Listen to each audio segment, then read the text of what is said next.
नमस्कार मैत्रिणींनो, श्री स्वामी समर्थ. दुर्गा माता की जय, रेणुका माता की जय.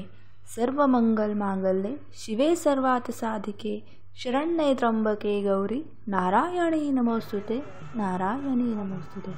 तर मैत्रिणींनो, नवरात्रीमध्ये सर्व महिला अगदी कामात बिझी असतील. सर्वांचे नवरात्रीत उपवास असतील. सर्व महिला देवीची सेवा करत असतील. तसेच मी नवरात्रीत देवीची कोणती सेवा उपासना करते हे आज आपण बघूया. आणि माझे नवरात्रीचे रुटीन कसे आहे हेही आपण बघूया. आणि मैत्रिणींनो, मी रोज सकाळी कोणत्या देवीला जाते हेही आपण आपल्या आजच्या व्हिडिओमध्ये बघूया. तरी मैत्रिणींनो, आपण शेवटपर्यंत व्हिडिओ नक्की बघावा. माहिती आवडली तर लाईक करा, शेअर करा आणि चॅनलला सबस्क्राईब करा मैत्रिणींनो. तर चला मग व्हिडिओला सुरुवात करूया. तर मैत्रिणींनो, मी सकाळी पहाटे 3:45ला उठते. 3:45ला उठल्यानंतर फ्रेश होऊन आल्यानंतर मी आपलं घर वगैरे झाडून देवाजवळचं आवरून आम्ही पायी जातो सकाळी 4:45 वाजता रेणुका मातेच्या दर्शनाला.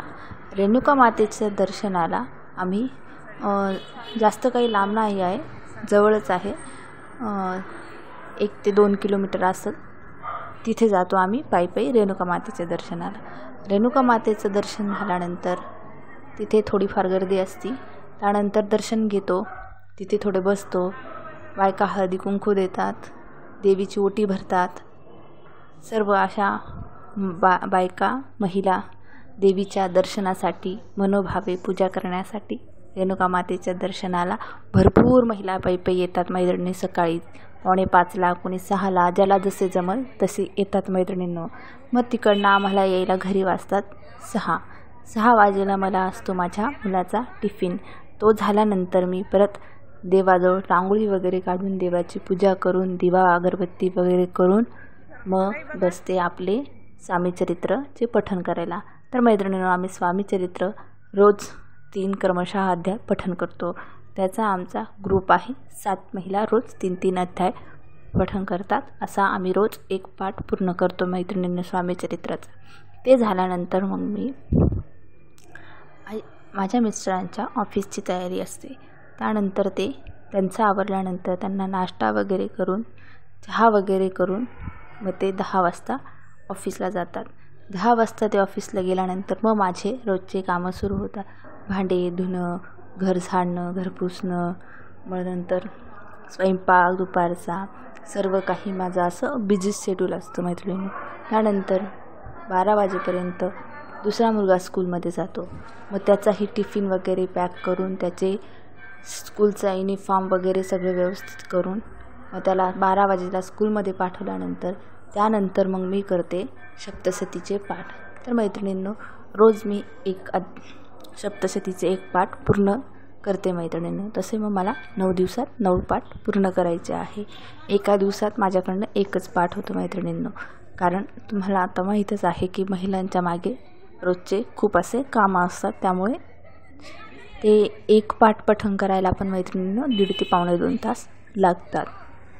अशा प्रकारे मी आपल्या सप्तशतीचे पाठ पठण करते मैत्रिणींनो. आणि मैत्रिणींनो, याचे नियम जास्त काही कठीण नाही आहेत. जसे की आपण जेव्हा सप्तशतीचे पाठ पठण करतो तेव्हा कोणाशी जास्त म्हणजे पूर्ण पाठ होस तर आपण काहीच बोलायचं नाही, एका जागेहून उठायचं नाही. आणि सप्तशतीचा पाठ हातात न घेता खाली पाठवर वगैरे आसन काही असेल त्यावर ठेवायचा, मग पठण करायचे. आणि हातात काचेच्या बांगड्या घालणं आणि साडी घालणं महत्त्वाचं आहे मैत्रिणींनो.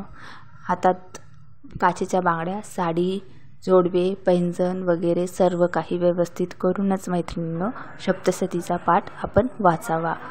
आणि पूर्ण पाठ होस तर एका जागेहून उठू नये, आळस देऊ नये, जिवार आणू नये. आणि जिवार नाही यासाठी आपण जे अध्याय वाचतो, जे पठण करतो ते आपल्याला ऐकू येईल एवढ्या जोरात तरी वाचायचं. म्हणजे काय की आपलं सगळं लक्ष एक केंद्रित होतं, सगळं लक्ष हे पाठातच असतं मैत्रिणींनो. त्यामुळे अशा प्रकारे जर आपण पठण केलं तर आपलं एकाग्रता वाढती आणि मन वाचण्यामध्ये तल्लीन होतं मैत्रिणींनो. अशा प्रकारे दुर्गा मातेची आपण सेवा करायची. अशा प्रकारे माझं रुटीन आहे मैत्रिणींनो. नंतर मग माझे संध्याकाळी रात्री मी जाते दांडिया खेळायला. आमच्या एरियात गरबा खेळायला जाते मैत्रिणींनो. आणि गरबा खेळायला रात्री आम्ही 11